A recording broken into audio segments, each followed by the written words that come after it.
hanya Yesus menolong. Lebih sungguh lagi kita katakan, tahu yang terbaik bagiku, Kau lebih sanggup pulihkan. Ku percaya, berserah, ku percaya hanya Yesus penolong yang setia.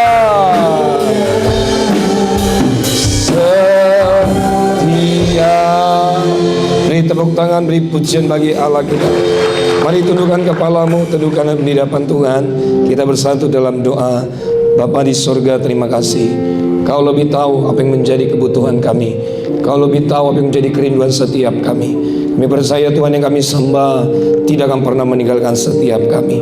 Kami berdoa Tuhan, setiap kami yang hadir hari ini, yang sakit pasti disembuhkan, yang terikat Tuhan pasti lepaskan.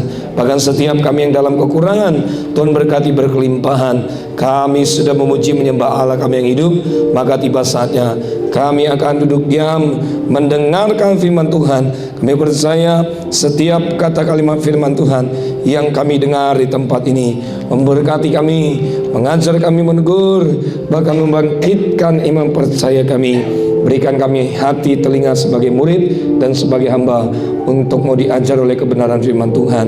Kami buka hati kami, sambut kebenaran firman Tuhan dalam nama Yesus yang siap dengan firman Tuhan. Sama-sama kita yang percaya katakan amin. Beri tepuk tangan dulu, beri pujian bagi Allah kita. Silakan duduk kembali jemaat Tuhan yang dikasihi. Terimalah salam saya dari depan mimbar ini. Shalom Tiberias. Masih lebih kencang suara saya. Shalom Tiberias Bogor, apa kabarnya? Luar biasa, banyak berkat, banyak mujizat, banyak kuasa, banyak duit. Haleluya. Yuk kasih salam dulu kanan kiri saudara. Jumpai 1, 2, 3 orang, katakan selamat datang, selamat beribadah. Yesus mengasihi, Yesus memberkati setiap kehidupan kita. Haleluya. Saya kalau khotbah di Jambu 2 Bogor senang sekali ya. Ya, kenapa senang? Karena jemaat Jambu 2 Bogor lucu-lucu. Haleluya. Ya, saya saudaraku ya sebulan ada di luar kota ya, di Makassar, bahkan di Palangkaraya. Ya, memang ada hikmatnya. Hikmatnya yang diambil adalah bahwa ya perutnya makin nambah 1 senti. Ya, diberkati Tuhan. Kenapa? Karena makan terus kerjaannya. Haleluya. Nggak hikmatnya kalau di daerah Bapak Ibu itu bisa ngobrol sama jemaat Tuhan ya, bisa sharing ya. Kalau di sini saudaraku buru-buru ya, ngejar waktu ya. Kalau di daerah bisa ngobrol santai, bisa ya tanya kabar, tinggal di mana. Kalau Jakarta Bapak Ibu buru-buru ya. Tapi Bapak Ibu, saya percaya ya, saudara pasti diberkati oleh Tuhan. Katakan amin. Nah, hari ini yang Tuhan taruh dalam hati saya. Judul atau tema khotbah kita berbicara tentang yaitu Yesus menampakkan diri di jalan Emmaus. Yesus menampakkan diri di jalan Emmaus. Nah, kenapa saya membawakan tema ini? Tentu ada alasannya. Karena ketika Yesus bangkit dari kematian, Yesus tidak langsung terangkat ke surga. Yesus menampakkan diri kepada murid-muridnya secara berulang-ulang selama kurun waktu 40 hari. Nah, saudaraku, saya pelajari Alkitab saya, ya ada 3 alasan kenapa Yesus secara berulang-ulang menampakkan diri kepada murid-muridnya.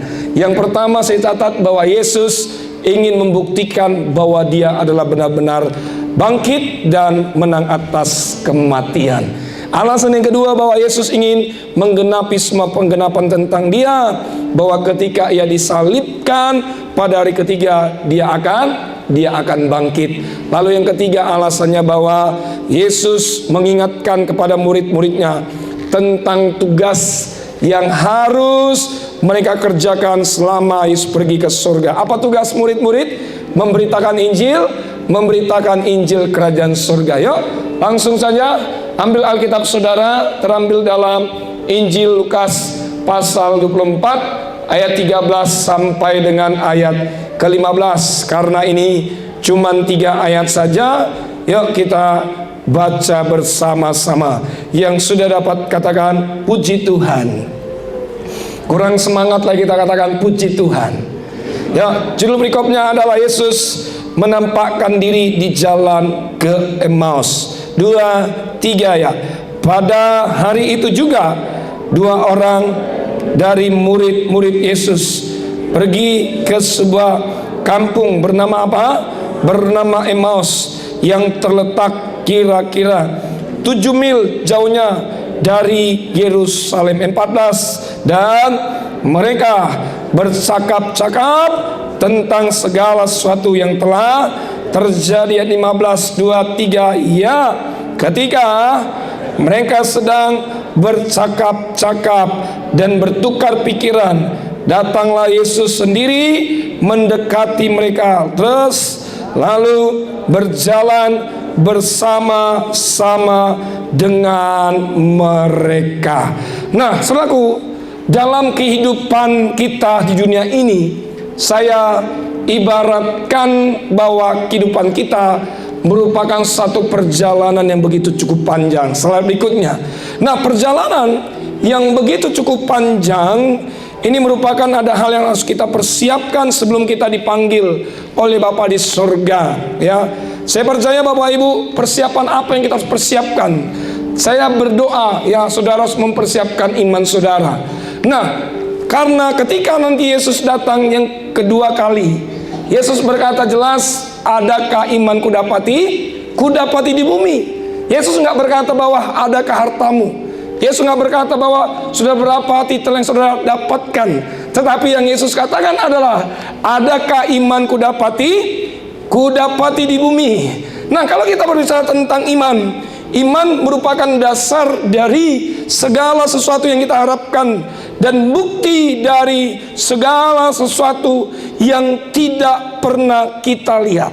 Nah, sewaktu Yesus bersama dengan murid-muridnya, bukankah mereka selalu bersama-sama? Di mana Yesus melayani, tentu pasti ada murid-muridnya. Tentu waktu Yesus memberikan pengajaran-pengajaran, memang kalau kita melihat tidak semua para pengikutnya ya imannya dibangkitkan. Hanya mereka yang meresponi Injil Kerajaan Sorga. Ya, kita lihat salah satu muridnya saja bernama Yudas. Ya, dia menjual Yesus. Berapa perak? 30 keping perak. Nah, Petrus menyangkal Yesus sampai 3 kali. Padahal kita tahu bahwa ya ini murid-murid yang luar biasa. Pertama kali dipanggil rasul, dari 12 rasul pertama kali. Kalau kita perhatikan, di mana iman Yudas? Di mana iman Petrus? Kita tahu bahwa iman Petrus adalah tidak pernah stabil. Iman Petrus adalah selalu ragu-ragu. Nah, oleh sebab itu Bapak Ibu, perlunya iman. Bilang sama saya, katakan iman. Bilang sama saya, katakan keyakinan. Bilang sama saya, katakan kepercayaan. Katakan amin. Nah, Bapak Ibu, pertanyaannya kembali ya. Saya percaya Bapak Ibu ya, perjalanan ke Emmaus ini merupakan perjalanan the true story. Artinya cerita yang sebenarnya dalam kitab Injil Lukas. Dalam peristiwa ini, Yesus memberikan suatu prioritas bahwa ia telah bangkit dari kemenangan dan menang atas maut. Slide berikutnya. Nah, apa itu Emmaus? Saya pelajari. Emmaus, slide berikutnya, itu kota kuno terletak kira-kira 7 mil. 7 mil Bapak Ibu, 11 km ya dari kota Yerusalem. Emmaus artinya adalah bawah sumber air panas. Nah, ada 2 murid yang